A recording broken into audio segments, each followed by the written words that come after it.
In about 1990, a group of us would go for a curry after cricket on a Saturday night. One week, we had a curry virgin with us. The guy was a bit of a bellend. We all ordered the normal curries and beer, and he asked what he should order. Pre-planned, we all said it's his first time, he should order a very mild one. One of the guys winked at the waiter, who knew quite well, and said, "We'll get the special pal, thank you very much," which is the hottest curry on the planet.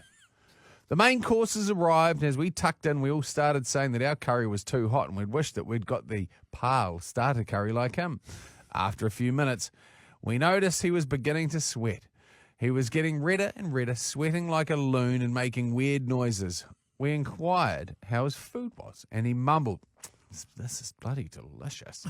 Seeing him in distress, we started to feel sorry for him, but one lad told him to drink water. Within minutes, he went from a bonfire in his mouth to a volcano. He had tears running down his cheeks, his shirt was wet through, and his lips were swelling. He started wiping the sweat from his eyes, and I can only guess he got some pal on his fingers. His eyes started to redden and swell up. The more they hurt, the more he rubbed more curry into his eyes. However, our laughter soon stopped when his face swelled up like the Elephant Man. Suddenly, the waiter started to panic, and then he went into a full seizure on the floor. We had to call the paramedics. Oh, God. When they got there, they thought that he had been the victim of an acid attack. We tried to explain that we ordered him the pal as a laugh and he had rubbed his eyes, etc. They washed his face and eyes with some liquid and poured milk down his throat. The police ended up coming because the night had taken a massive turn for the worse. As quickly as the curry victim became ill, he recovered. All was back to normal with a few apologies, no harm done, etc. We thought that was the end of it. But oh no. The next Sunday, we turned up for another match. We were fielding, and suddenly the victim ran off the pitch. Oh, God. He had to run a fair way, and his backside proceeded to erupt. The cramps were so bad, he fell to the grass. A yellow shit was firing from his ass like a hose pipe.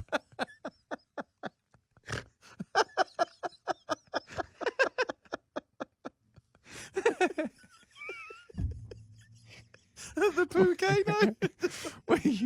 We gathered around crying with laughter. The stench was unbelievable. We never saw much of him after that game, but news travels fast, and the cricketers, whenever he walked past, made fart noises and called him Mr. Yellow after the colour of his cack. God. If you're listening, mate, I apologise for ruining your life. I just got on with it. What happened? Delivering freight a few years back and moving some shit around in the back of the truck and snapped me distal bicep tendon. Oh, yeah. He watched me bicep just curl up towards my shoulder. Thought it was pretty tender, pretty tender. Carried on to the next job, driving around delivering freight. Honestly, mate, it just turned into a big ball up by my shoulder. Oh, that's so grim. This one here from Estelle Utting. My mum pinched her finger between two gates at the cowshed, which amputated her ring finger just past the knuckle at the tip.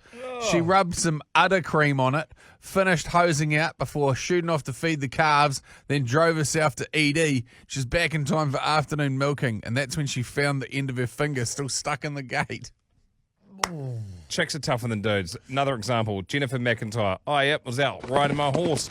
Horse has a moment, I go flying off, commander roll, hurting like hell. WTF, I stood up, legs are jelly, meh, she'll be right. Kept riding homeward bound, about 2 hours, still hurting. Next day I thought, maybe I should get this x-rayed, heading home, doctor rings, get back here now. Oh shit, okay, yep, fractured pelvis. No wonder the legs were no good and felt a bit painful. Samuel McLaughlin drilling a sheet of aluminium with a 6mm drill, supporting the sheet with my hand like the idiot that I am, drilled straight through the palm of my hand, Jesus style, wrapped it up with a workshop rag, a bit of insulation tape, then carried on drilling another 46 holes. I just got on with it, eh? This one here from Rennie.